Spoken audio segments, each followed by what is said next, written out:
antigos. Eu não sei quem soube, meu Deus, o Guilherme Kerr teve na quarta-feira, não sei quem conhece o Guilherme Kerr, do Vencedores por Cristo, teve na quarta-feira na Mata da Praia. O Jorge Camargo teve ontem na Itaparica, e eu não pude ir. Então, assim, não é? Vamos esperar outras oportunidades. Irmãos, antes de começar realmente a palavra, eu não sou muito fã de espiritualizar todas as coisas. A gente, quando começa a espiritualizar tudo, né, vê demônio em todo quanto é lugar, vê anjo em todo quanto é lugar, daqui a pouco está andando esbarrando demônio e anjo, né? Mas a gente tem que entender quando o Senhor nos dá um livramento e algo que Ele faz para nossas vidas. Eu passei por uma situação hoje, de tarde, em que eu ia levar minha filha até o terminal de Itaparica, de moto, e quando eu saí, desci da garagem com a moto, eu comecei a ouvir um barulho estranho na moto. E eu não entendi o que era, porque realmente não tinha ainda acontecido. E aí eu comecei a olhar, observar, tentar ver o que era, e eu falei, vou parar no posto que estou achando que é o pneu vazio, porque já me estava dando um barulho. O Daniel vai entender isso que eu estou falando. Quando é assim, quem é, que geralmente é pneu vazio, você vai, enche e diminui isso aí. Eu parei no posto, e, assim, quando eu vou encher o pneu, a gente acaba tendo nossas manias, né, mazelas nossas, que cada um enche o pneu de um jeito, né, vai aquela coisinha que a gente tem na nossa rotina. E eu peguei para poder encher, achei que era o pneu traseiro da moto, e eu fui encher o pneu, e passei pelo um lado que geralmente você não passo, do lado direito da moto, para poder tirar lá a tampinha do pisto e poder encher. Aí, na hora que eu fui colocar a mangueira no pisto, né, uns falam que é pito, né? Nem sei porquê, mas é pisto, né? Eu verifiquei que estava faltando um parafuso no esticador, Daniel. O esticador do lado direito tinha saltado o parafuso. Quem entende um pouquinho de moto vai entender que a moto tem 2 parafusos na parte traseira, que ela estica a corrente. E o que poderia acontecer com isso? Como o lado da corrente é onde faz a força na roda, quando eu fosse sair com minha filha para pegar mais velocidade, a roda ia virar e a gente ia tomar um tombo e ia ser não ia ser muito bonito, não.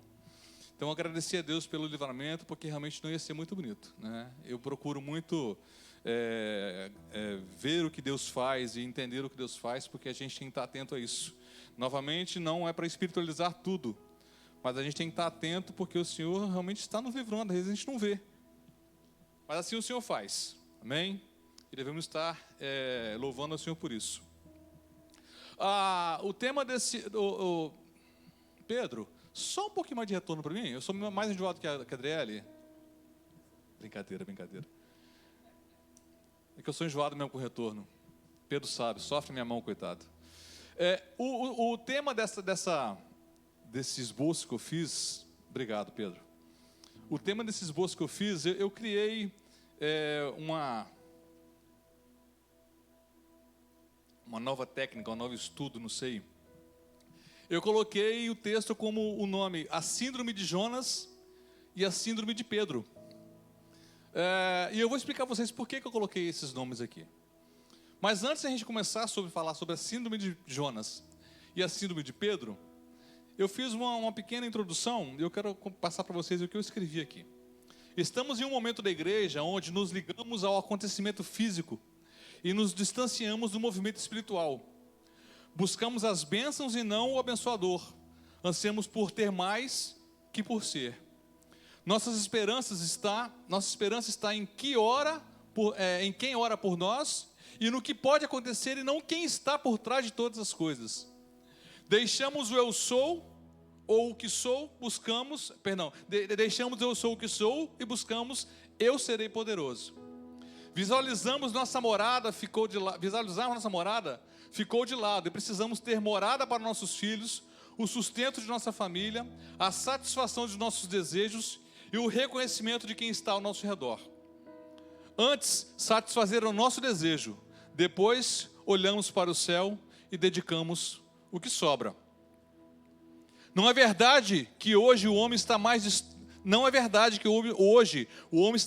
distante de Deus. Na verdade, a medida não mudou. Simplesmente mudamos os instrumentos de medida, modernizando as formas de estar mais longe. E parece que tudo se tornou infinito. Mas em nenhum momento a distância do homem a Deus mudou, porque o que mede esse afastamento continua sendo o pecado. Achar que não seremos tão pecadores, acharmos que não sermos tão pecadores, nos torna menos condenados, somente torna, eu vou repetir, acharmos que não sermos tão pecadores, nos torna menos condenados, somente toma a distância mais acentuada, mesmo que ela não se altere. Novamente, a distância que faz o homem estar longe de Deus é o pecado.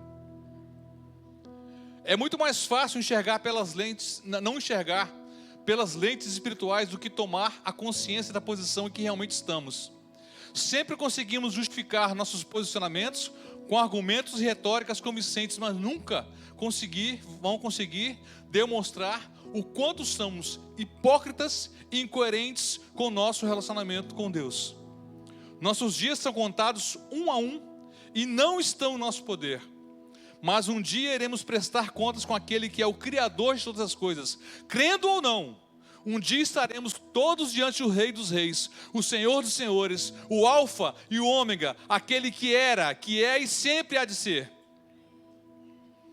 Então nós estamos nos distanciando de Deus, e hoje nós utilizamos a tecnologia para isso, em todos os sentidos, E nós queremos diminuir ou potencializar o que não é o pecado. Só que o pecado continua sendo o que separa o homem de Deus. Não tem como nós mudarmos isso. E por isso nós temos visto tantas pessoas com mazelas, com dificuldades espirituais, porque simplesmente ignoram que Deus é e se esquecem que não somos nada. Nós somos justificados pelo sangue na cruz. E Ele nos deu vida eterna e vida em abundância. Mas se nós não nos rendemos ao Senhor dos Senhores, nós nunca seremos nada. Precisamos entender, irmãos, que para que nós, e até os queridos que estão nos ouvindo na internet, precisamos entender que para que tenhamos um relacionamento com Deus, primeiro, reconhecer que nós somos necessitados e carentes dEle. Então vamos lá. Na primeira parte, eu quero falar sobre a síndrome de Jonas. E todos conhecem, né, a história de Jonas. Eu acredito que é uma das histórias mais contadas nas salas de criança, né, é a história de Jonas. E todos conhecem a história de Jonas. Jonas era um profeta, lembrando que profeta era aquele que era designado por Deus para levar a palavra a um povo, ou aos povos, né? Então Deus escolhe Jonas para ser um profeta, ok? Então vamos dar uma historinha rapidinho aqui sobre a história de Nínive. Quem não conhece Nínive, Nínive era a capital da Síria, tá? Ela ficava mais ou menos na Ásia Menor. Eu não sei exatamente, eu não lembro agora qual é a posição. Mas se a gente for lembrar e estudar todo o texto, a gente vai ver que ficava às beiras à beira do mar Mediterrâneo. Então, Jonas era profeta e somente a ele estava a incumbência de levar a palavra ao povo de Nínive, uma cidade que matava seus inimigos, fincava seus corpos em estacas em volta da cidade, que tinha mais ou menos em torno de 103 quilômetros, e esses corpos eram queimados com tochas, para que todos vissem um clarão dessas tochas e iluminava a cidade à noite. Os governantes de Nínive eram impiedosos, e provavelmente alguns parentes de Jonas já teriam sido tomados como escravos e mortos por esse regime.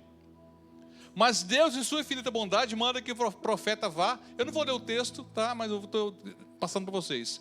Mas Deus, em sua infinita bondade, manda que o profeta vá e proclame a palavra da salvação, para que o povo se arrependa e reconheça a grandiosidade do Deus infinito. Então, um pequeno resumo da história de Nínive. Nínive, os assírios, eles tomaram várias nações naquele período, né, da época da história de Jonas. Eu estava lendo em uma das Bíblias que eu estava estudando essa semana, na verdade ontem e hoje, o livro de Jonas foi escrito mais ou menos no ano 862, a história dele, né? Foi escrito no ano 862 a.C., tá? Só para vocês terem a noção do espaço-tempo. Então, esse povo era impiedoso. Quando eles pegavam as pessoas, escravos, então, quando eles iam para a batalha e tomavam essas pessoas, matavam as pessoas, é o que eu falei aqui, descrevi. Eles colocavam essas pessoas como estacas e colocavam como tochas nas ruas, para poder acender, para poder iluminar a cidade, as ruas, né? Então, assim, eles não tinham pena, não tinham misericórdia e matavam sem nenhum tipo de remorso com isso. E olha só o que acontece. Deus, por ser infinitamente bom, infinitamente misericordioso, manda que Jonas, profeta dele, escolhido para ser aquele que levaria a palavra aos povos, que possivelmente tinha pessoas da sua família, amigos, parentes, irmãos e vizinhos que foram um dia mortos por esses assírios, para levar a palavra de salvação àquele povo que não tinha piedade nenhuma. Como Deus pode ter piedade desse povo? Como Deus pode agir dessa forma? Que coração é esse Deus que faz isso? Será que ele não viu, né? Eu imagino o Jonas pensando isso. Será que ele não viu que tudo isso que esse povo fez? Que ele aprontou? Que criaram? E aí Jonas, na sua infinita sabedoria, pega um barco para ir para a Espanha. Porque ele não queria ir para Nínive. Ele queria ir para outro lugar, se desviar do caminho. E aí todo mundo sabe a história. Jonas foi depois jogado no mar e ficou 3 dias na barriga do peixe, né? E todo mundo acha que Jonas foi vomitado nas portas de Nínive, né? Pelo contrário, além de Jonas ter ficado 3 dias na barriga do peixe, ele teve que andar mais ou menos 3 dias, né? Andando até chegar à cidade de Nínive, porque não era na beira da praia, Nínive era longe. Então ele passou pelo sacrifício, né? De estar fedendo a peixe, né, ficar 3 dias dentro. Imagina, né, Cris? Exatamente essa é a expressão, né? Imagina ficar 3 dias na barriga de um peixe. Como seria? Não, o cheiro do peixe já, né, a gente já sabe quando está exposto, já não é muito legal. O peixe é bom, frito, uma moquecazinha. Quem quiser me convidar, eu gosto, tá? Mas olha só, então imagina você estar dentro da barriga do peixe. Não fala se é no estômago, não fala se é numa bolsa de ar que tinha na cabeça do peixe. Nada disso é comprovado, tá? E nem muito menos é baleia. Fala-se peixe, tá? A gente sabe que a classificação dos animais naquela época era diferente, mas era um peixe, ok?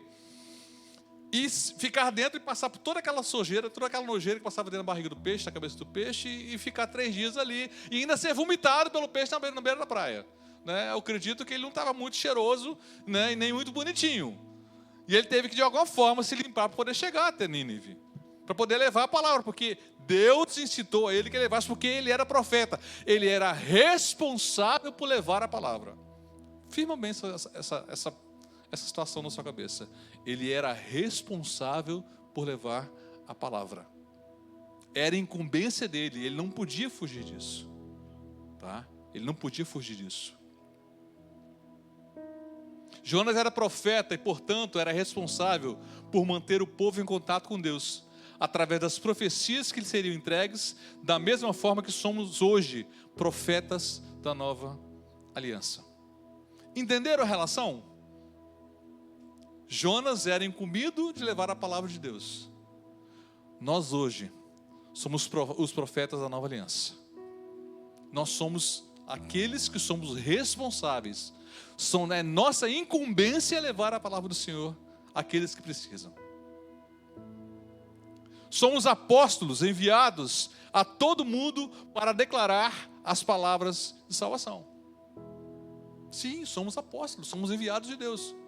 Não estou citando os 12 apóstolos que foram separados e escolhidos, mas nós também somos enviados, ok? Porque a raiz da palavra é enviados por alguém, ok? Então nós somos também apóstolos. Mas da mesma forma que Jonas, nos sentimos revoltados algumas vezes e achamos que tal pessoa, tal família, tal local não é digno de receber as misericórdias de Deus e clamamos para que fogo e enxofre caiam dos céus e queime todos. Será que nunca fizemos isso? Será que nunca? Ah, Senhor, tal fulano, misericórdia, tem que queimar no fogo do inferno, não. Né? Esse aí não merece oração. Não tem jeito para as pessoas, não tem que queimar mesmo. Eu perder tempo de pregar, vou nada. Deixa eu falar uma coisinha com você. Comissionamento ali é incondicional. Nós não temos escolha. O comissionamento é incondicional. Ah, mas eu não sei falar, eu tenho vergonha, eu sou tímido. Passa um óleo de peroba na cara e vai. É verdade. Ah, mas eu não sei como falar. Busque estratégias no Senhor. Busque estratégia, o Senhor vai te dar forma de você falar, de você pregar a palavra.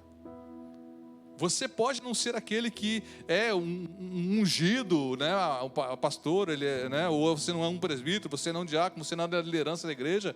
Mas isso não impede de você ser um apóstolo. Isso não impede que você seja aquele que vai levar a palavra, que vai levar as boas novas.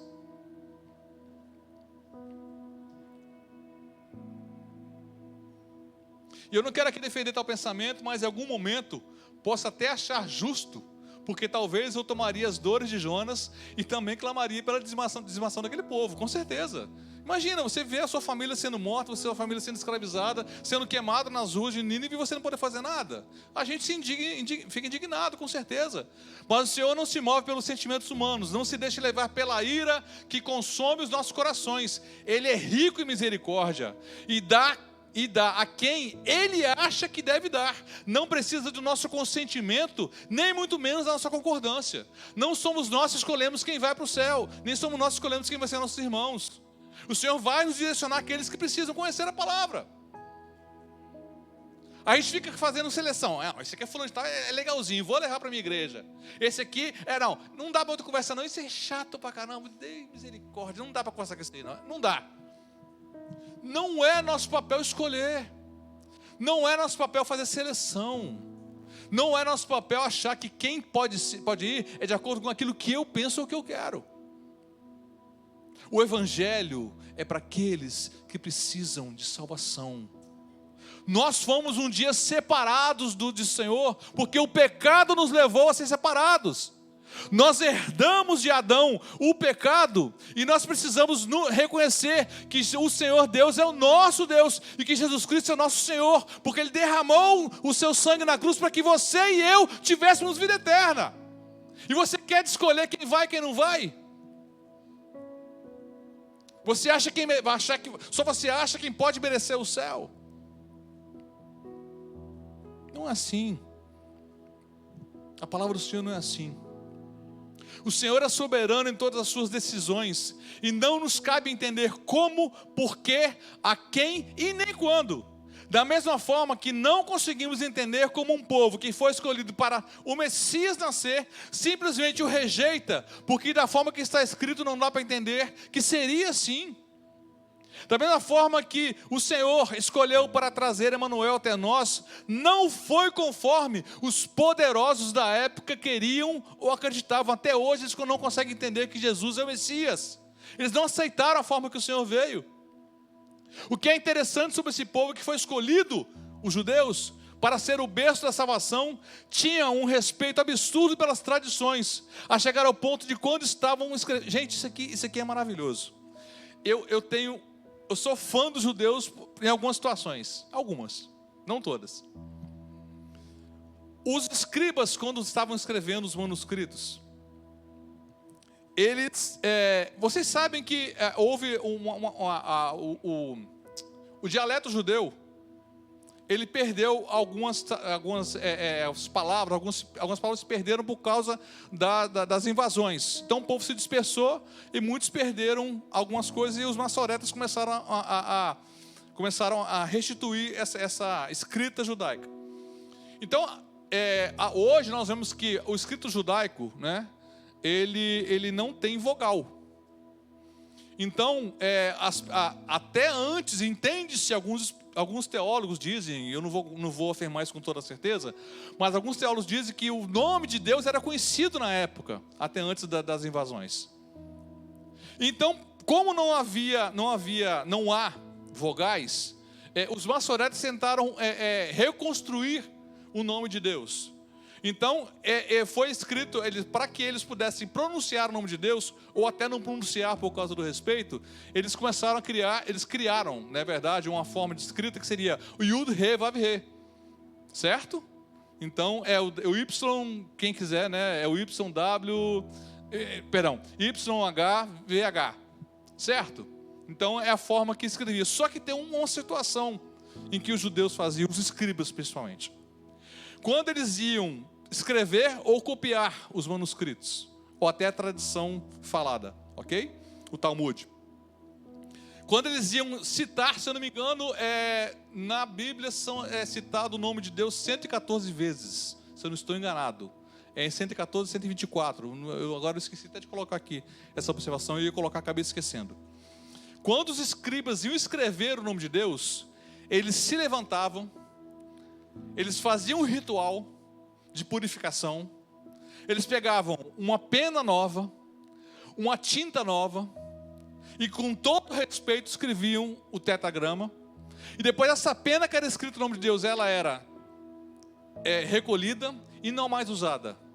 Então, todas as vezes que os escribas iam escrever Yud-He, Vav-He, eles colocavam uma pena nova e uma tinta nova para poder escrever esse nome maravilhoso do Senhor. Isso é maravilhoso. Isso é maravilhoso, porque demonstra quanto respeito eles tinham, ou ainda têm, pelo nome do Senhor.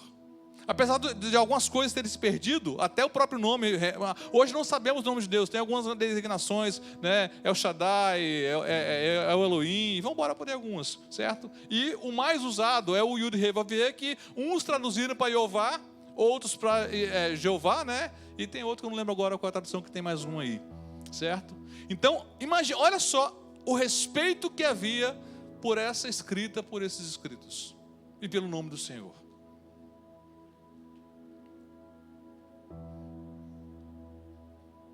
Se eu não me perdi aqui. Hoje estamos negligenciando esta reverência porque entendemos que a graça veio e nos livrou de todas as exigências da lei. Ok.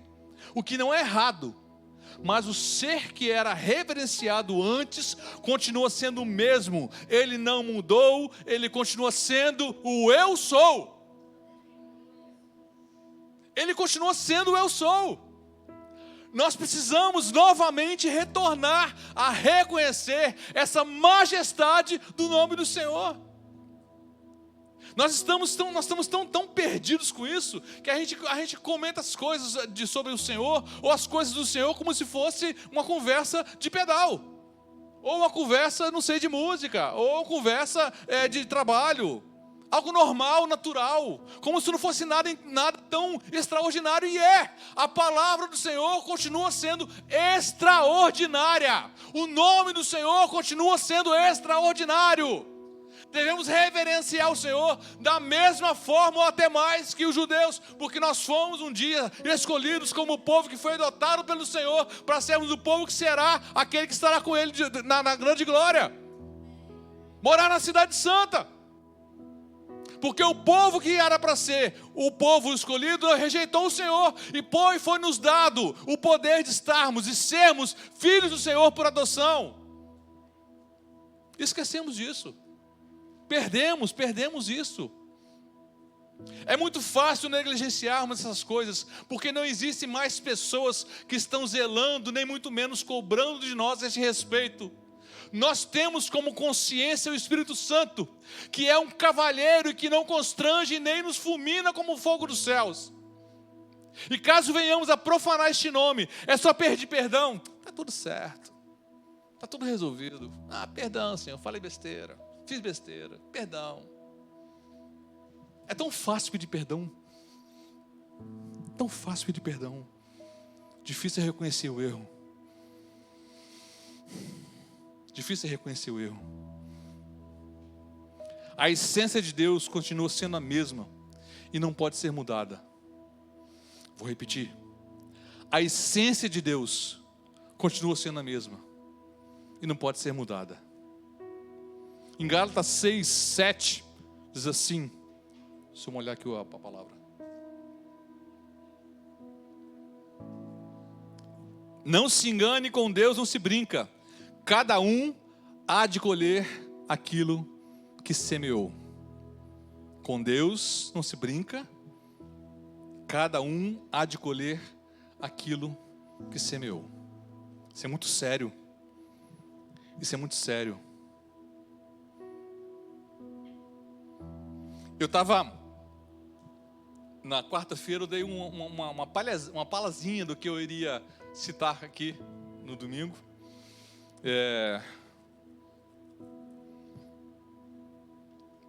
Eu estava preparando o estudo, essa palavra, esse esboço. Irmãos, eu não consigo Como é que eu vou explicar para vocês?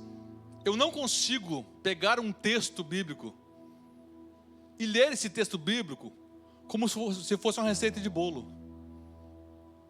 Para mim não funciona assim. Eu posso parecer doido, maluco, que não importa. Mas eu não consigo pegar a Bíblia, ler a Bíblia e não, se fosse como uma receita de bolo, uma receita de um vou pensar o quê? Um pernil de porco assado? Quem sabe? Aí, Lucas, tá? Pode preparar a receita, não? Ok. Não é assim. Nós temos que ler a palavra com reverência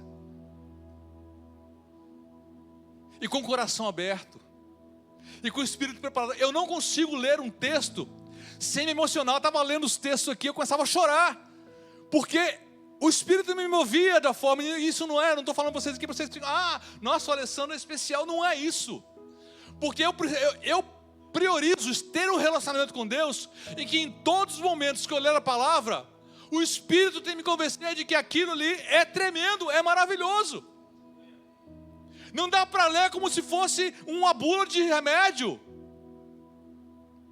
ou um textozinho que aparece no TikTok, ou no Instagram, o que é que seja.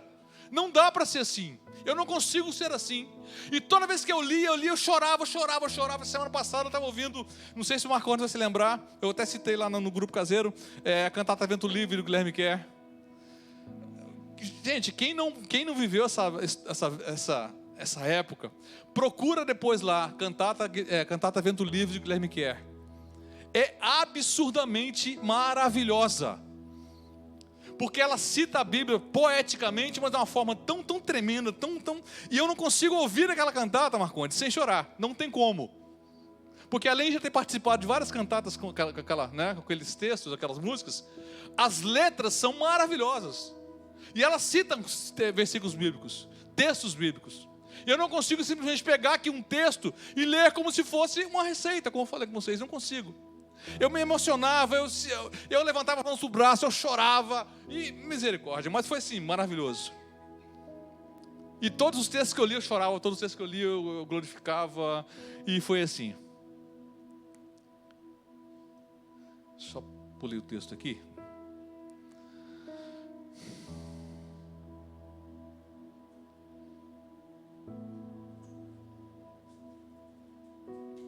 Então nós falamos sobre a síndrome de Jonas, da justiça por si só, porque ele entendia, que o povo não deveria ser salvo, que simplesmente eles deveriam morrer.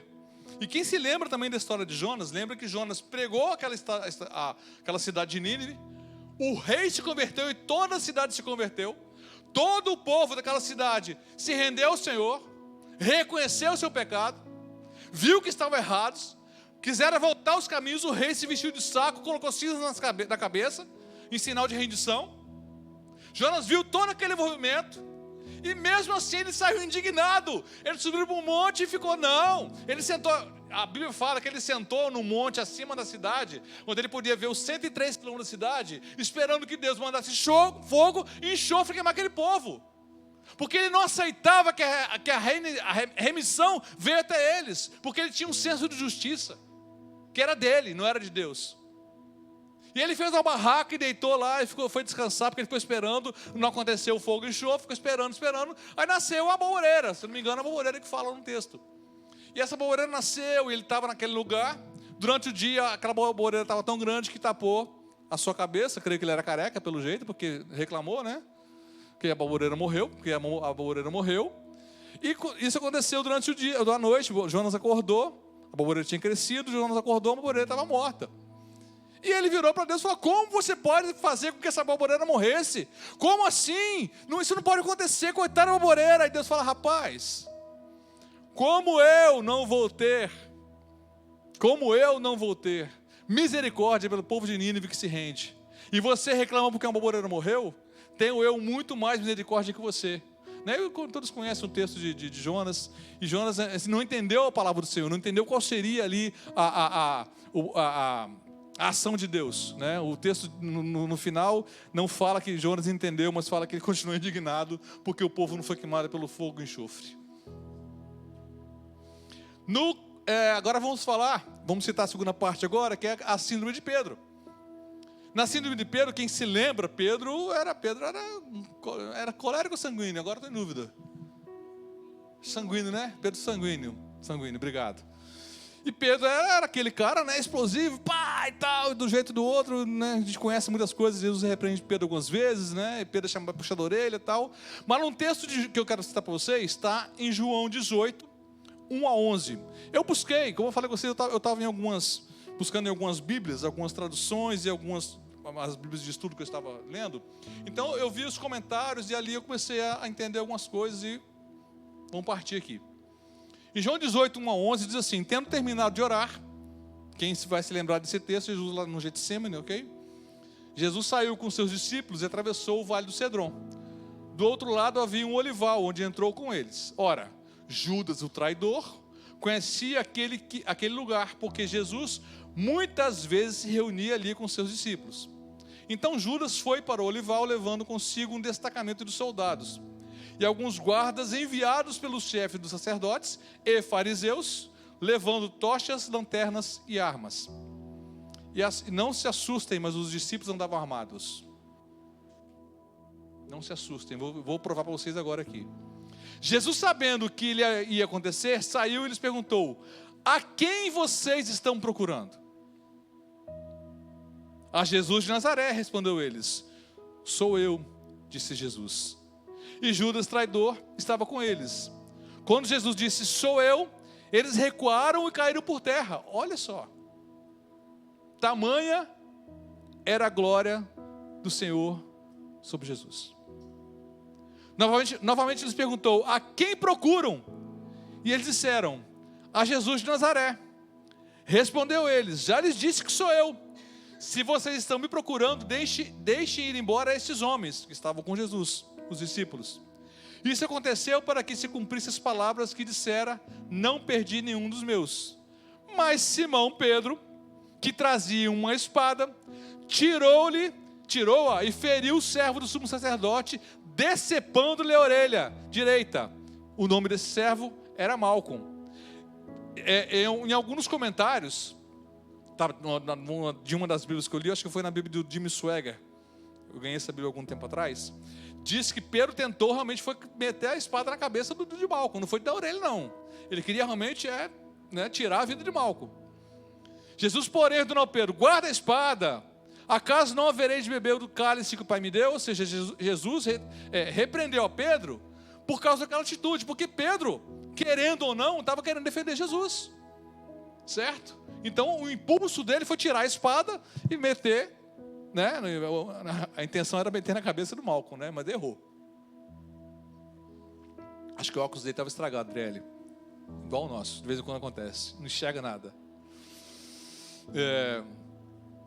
Nesse texto quero criar uma observação que intitulei como a síndrome de Pedro, como falei com vocês, né? A síndrome de Pedro. Anteriormente falamos da síndrome de Jonas. Analisando o texto e formando um conceito, meu conceito, tá? Não é heresia, mas é meu conceito. A atitude de Pedro não pode ser reprovável, porque a pessoa que naquele momento mais fazia sentido seguir e que tinha feito dar tanto sentido em sua vida, estava sendo entregue para ser julgada por um clero, que são os fariseus e os sacerdotes, que estava corrompido e comprometido com todas as falcatruas, fazendo com que o povo fosse massacrado por tradições. Só lembrar que os judeus ainda seguem 613 mandamentos. Nós, para seguir 2, a gente está reclamando. Eu vou repetir. Os judeus seguiam 613 mandamentos. 2, a gente não consegue.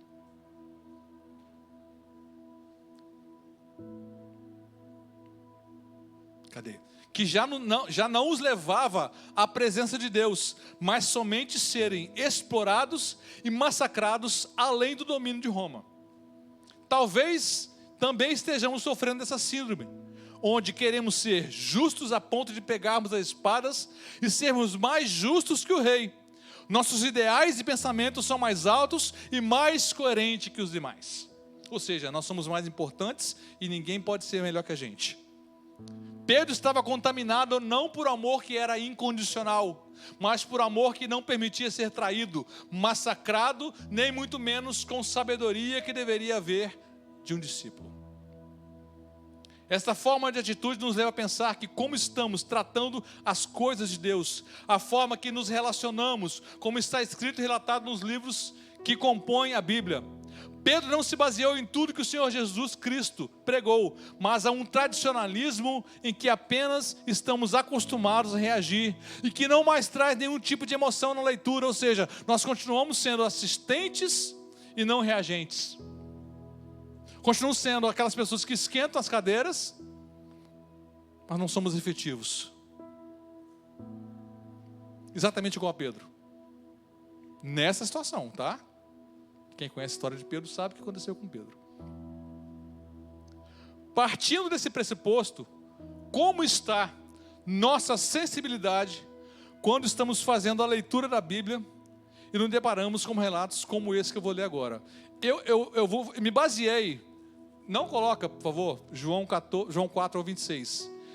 Me permitam fazer uma leitura poética desse texto. Guilherme quer. Vou utilizar Guilherme Kerr. Esse texto fala da mulher do poço, em que Jesus chega com sede, os discípulos foram comprar comida, e Jesus chega perto de um poço, e uma mulher ao meio-dia foi buscar água.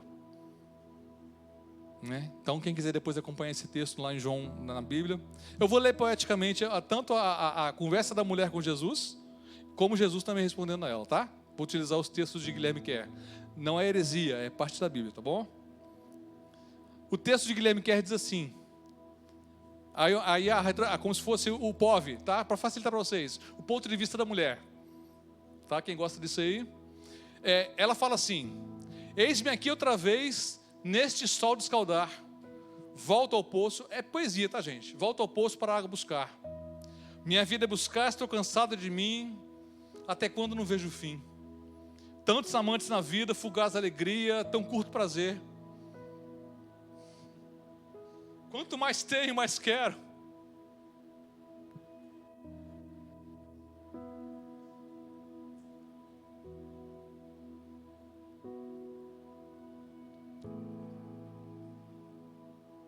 Já me desespero, não sei o que fazer. Eis ali um homem, parece um judeu, está sozinho, cansado de andar. Até falou comigo, quem se lembra, os judeus não falavam com os samaritanos.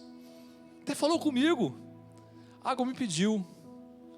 Acho estranho querer conversar. Não me tratou como os outros.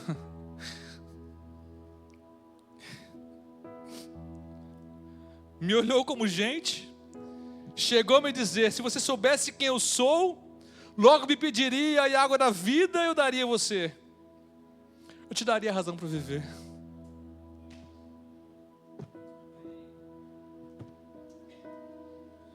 Como não se sentir emocionado com essa palavra?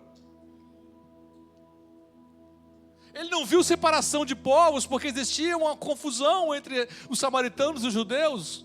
Os judeus não aceitavam os samaritanos como se fosse o povo de Deus. Os samaritanos não aceitavam que Jerusalém era o local onde tinham que adorar.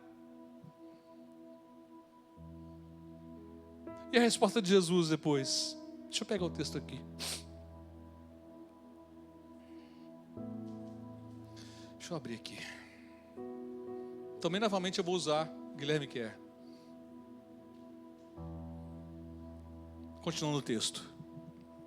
Diz assim: quem beber da água que eu lhe der, jamais terá sede de novo, pois a água que eu lhe der será uma fonte a jorrar para a vida eterna, pois a minha água é vida.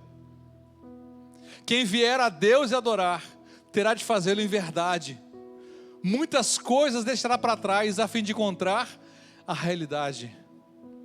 Pois a minha água é vida. A poesia de Guilherme Kerr faz uma tradução perfeita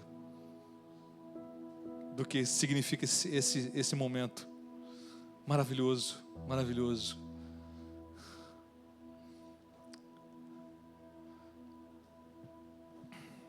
E novamente vou repetir, é impossível ler essa passagem e não conseguir ser tocado pelo Espírito Santo. O Senhor vai até uma mulher e apresenta a ela o reino do céu de forma simples, que ela pudesse enxergar e com toda a delicadeza que pode haver na voz do Mestre. Uma palavra libertadora e transformadora que mudaria totalmente a vida dessa mulher, que foi humilhada por tanto tempo por causa das suas escolhas, que só podia ir ao poço a meio-dia para que não fosse achincalhada pelas outras mulheres, pela vida que ela tinha.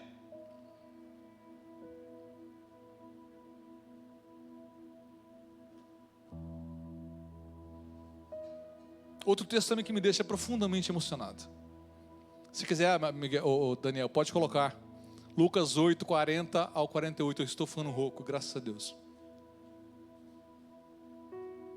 Vou ver se minha voz vai até o final. Diz assim. Desculpem, vou tentar. Quando Jesus voltou, a multidão o recebeu, pois o esperavam. Então um homem chamado Jairo, dirigente da sinagoga, veio e prostrou-se aos pés de Jesus. Gente, mestre das sinagogas, veio e prostrou-se aos pés de Jesus.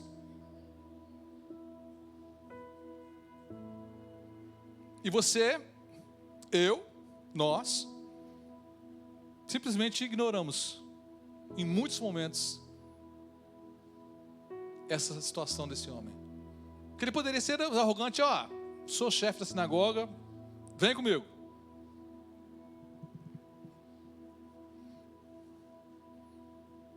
Implorando que fosse a sua casa, porque sua única filha, de cerca de 12 anos, estava à morte. Estando Jesus a caminho, a multidão o comprimia. Todo mundo conhece essa história, eu vou repetir o que vocês já conhecem. Então eu quero que vocês vejam de uma forma diferente hoje. Estava ali certa mulher que havia 12 anos vinha sofrendo de uma hemorragia e gastara tudo que tinha com os médicos, mas ninguém pudera curá-la. Eu falei com o Clau que eu ia começar a dar estrelinha aqui, mas eu não estou em condições. Eu tive, na quinta-feira, minhas costas travou. Eu estava no serviço, minhas costas travaram. Hoje os meninos viram como é que eu pedalei hoje. Eu não consegui nem vir na oração. Não era nem para ter pedalado hoje também. Imprudente eu fui. Minhas costas travaram. Mas a minha vontade é sair pulando aqui, ler esse texto, que sai pulando, porque, gente, primeiro, um homem que tinha toda uma gama de pessoas ao seu redor, chega até Jesus e se prostra diante dele, entendendo que através da palavra de Jesus, a filha dele poderia ser curada ou até ressuscitada. Depois veio a segunda parte aqui. Essa mulher tinha 12 anos que tinha um fluxo de sangue. Às vezes nossas queridas ficam 7 dias, né? Se não der chocolate, der balinha, não, troço doido. A gente sabe disso. Quem é casado sabe, né? Tem que ter o cuidado naqueles dias. Essa mulher era 12 anos. E não só isso, ela não sofria só por causa do fluxo de sangue. Ela não podia estar com sua família porque ela era considerada impura. Ela ficava separada de todos, porque ela não poderia ser tocada por ninguém. Porque se alguém tocasse nela sem querer, tinha que passar por 7 dias de purificação. Imagina você não podendo estar junto daqueles que você ama, porque você é considerada impura.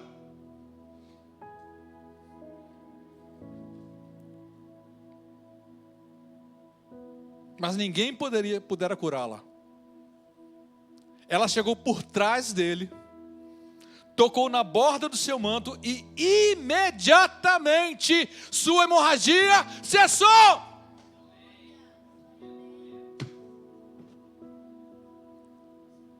Aí Jesus vira, alguém me tocou. Pedro, está ficando doido, vamos embora, segue o barco, vamos embora, tem muita gente, vamos embora. Não, alguém me tocou, de mim saiu virtude. Acho que Pedro olhou para Jesus assim, oh meu Deus do céu, vamos embora, estou com fome, não almocei ainda, vamos. A filha de Jairo está lá esperando, não, bora. Não! Alguém me tocou e de mim saiu virtude.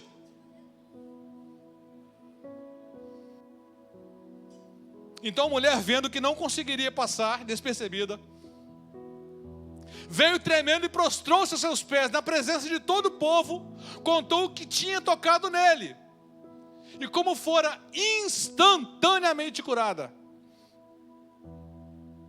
Então o que Jesus fala com ela? Filha, a sua fé te curou, vai em paz, você não é mais impura, você hoje é a nova mulher, hoje você foi transformada, aquilo que te impedia de estar com a sua família hoje acabou.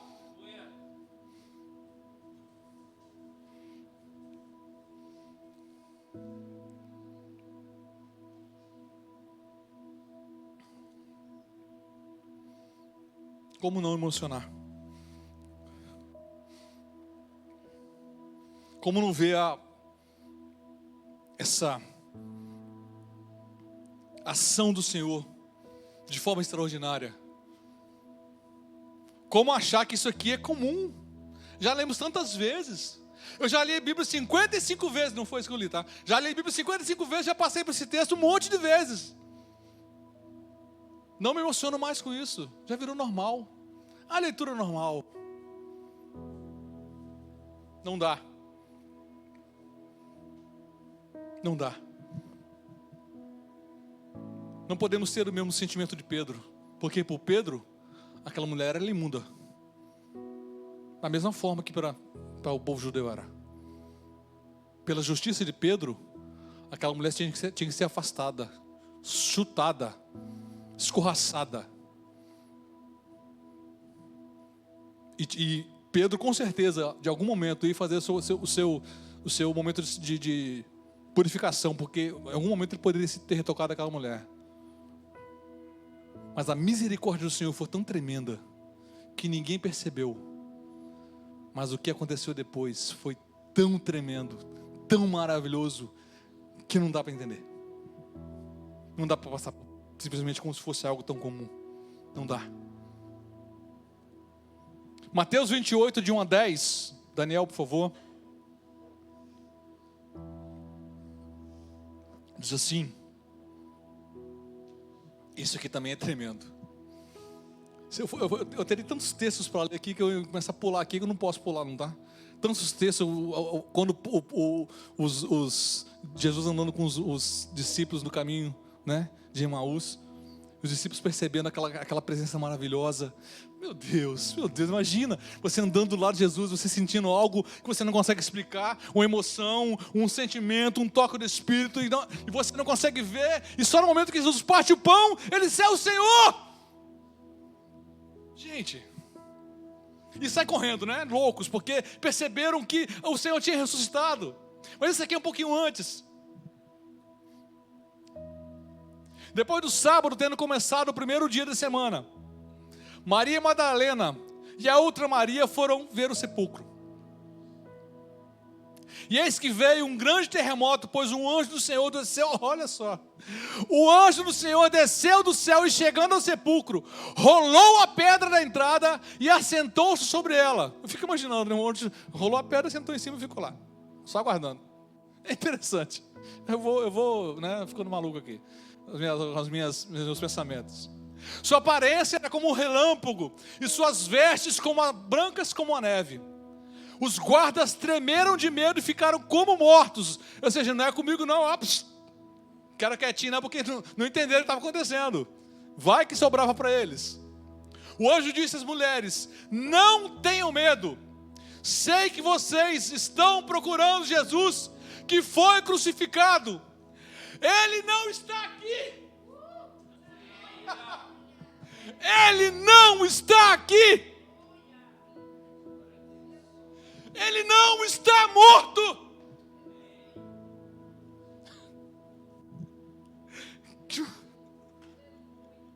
Ele ressuscitou dentre os mortos e está indo adiante de vocês para a Galileia.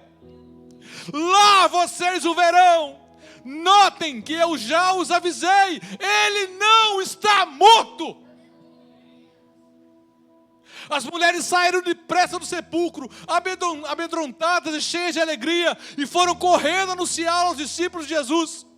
De repente Jesus aparece, os encontra e disse: salve!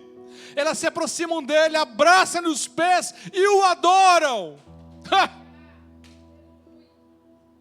Então Jesus disse: não tenham medo, vão dizer aos meus irmãos que se dirijam para a Galileia, lá eles me verão. Gente, isso é tremendo. Isso é a base de que nós cremos na ressurreição de Cristo. Porque se não houvesse a ressurreição, o evangelho seria vão. Quantos morreram pregando a palavra, afirmando que Jesus ressuscitou, e que Ele é o Senhor dos senhores, e que Ele é o Messias. Querem diminuir a situação, querem provar que não houve ressurreição. Mas como é que você pode juntar tantas pessoas que simplesmente resolveram dizer que Ele ressuscitou? Porque se fosse uma questão de um combinado entre os discípulos, quanto tempo isso duraria? Será que eles queriam morrer para afirmar isso, só para poder ter uma religião?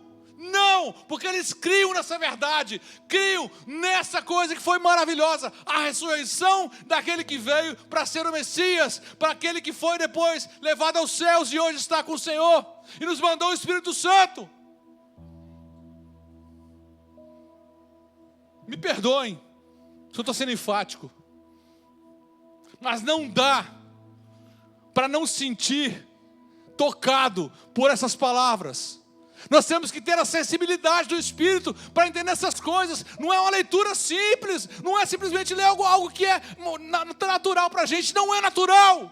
Uma pessoa ressuscitar, quantos de nós já vemos uma pessoa ressuscitar? Quantos? Eu nunca vi, nos meus 56, quase 57 anos, nunca vi uma pessoa ressuscitar, já vi alguns sendo curados. Imagina, você chega perto do sepulcro, não está lá mais, Está vivo. Que loucura, imagina se fosse com a gente. No meio do velório, a pessoa levanta. Não fica um. Não fica. Por mais que tenha fé, não fica. Ou cai do lado, né? Ou fica esperando ver o que vai acontecer, travado, né? Bom, eu quero finalizar.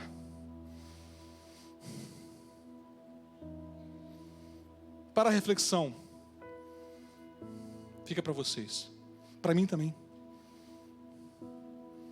Como estamos com respeito à sensibilidade do Espírito?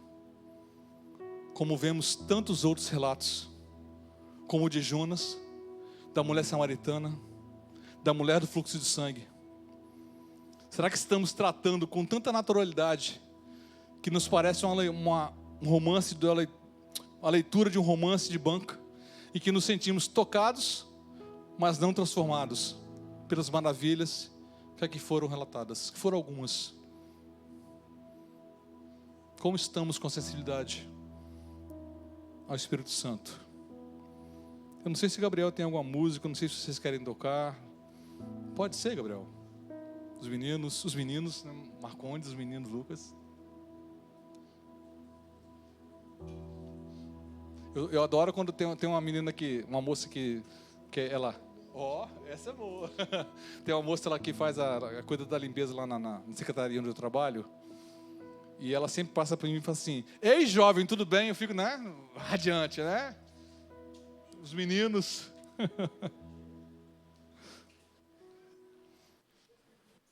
As meninas também, claro, evidentemente, não? Evidentemente. Falha minha, perdão.